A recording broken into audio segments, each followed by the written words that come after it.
Je vous remercie. Et merci donc d'avoir organisé cette réunion. Je suis toujours surpris de voir, disons, le degré d'ouverture de l'institution. Hier, on était monté au 13e étage. Je ne sais pas si on pouvait aller à l'Élysée aussi facilement. Donc, merci de... Vous pouvez essayer. Merci. On a failli kidnapper le vice-président parce qu'on nous a expliqué que c'était la seule façon d'empêcher que la proposition passe. Mais bon, comme il est très sympathique, on n'a pas fait. Et puis, c'est pas nos styles. Moi, je vais vous donner un écho, Monsieur le Président, disons, de ce que pense une partie du personnel. Une partie du personnel qui travaille ici, et c'est la meilleure partie du personnel, celle qui ne vient pas pour l'argent, mais qui est aussi qui a une vision d'une mission. Pense qu'il n'y a pas de sortie nationale à la crise, pense qu'il n'y a qu'une sortie européenne, pense que la proposition financière que vous avez faite, puisque vous avez fait l'honneur de nous en parler, n'est ni ambitieuse ni réaliste. Elle est plutôt pragmatique. La différence étant que, vous la connaissez, c'est qu'elle tient trop compte du réel. Pense que la Commission, à qui il appartient de défendre une alternative aujourd'hui, alors que tant de chefs d'État partent à la dérive, tiennent des propos nationalistes, et on sait que le nationalisme, c'est la guerre. La Commission, en étant pragmatique et non pas réaliste, ne fait pas assez la démonstration d'où sont les blocages et quel est l'avenir du continent. Et on a cet espace politique, ou du moins on le pense.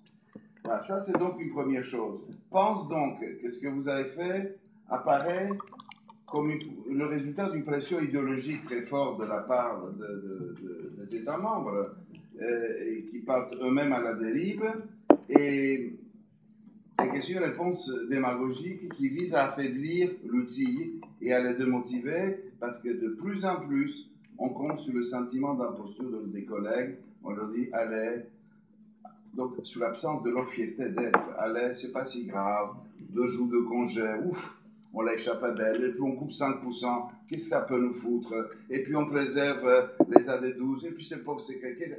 Donc, on caresse le mauvais côté des gens, et alors que, et je passe vite, alors que notre fonctionnement du point de vue des collègues, il est plein de gabégie.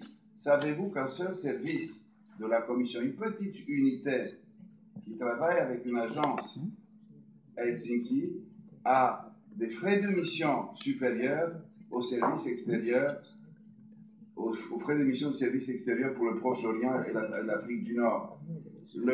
Notre fonctionnement, les doublons, etc.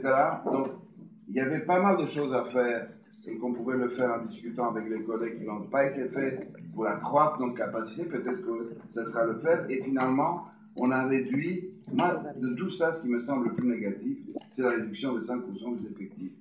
Nous ne sommes pas la fonction publique grecque, pléthorique.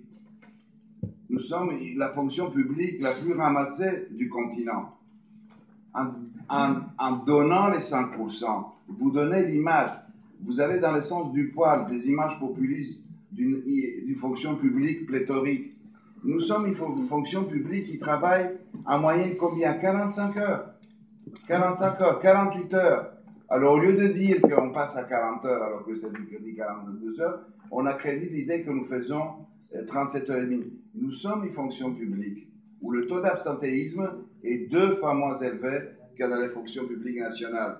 Alors, à force de compter sur la lâcheté des gens et sur l'absence de vision, vous allez avoir un effet du ballon, c'est-à-dire des gens qui vont être de plus en plus germafoutistes.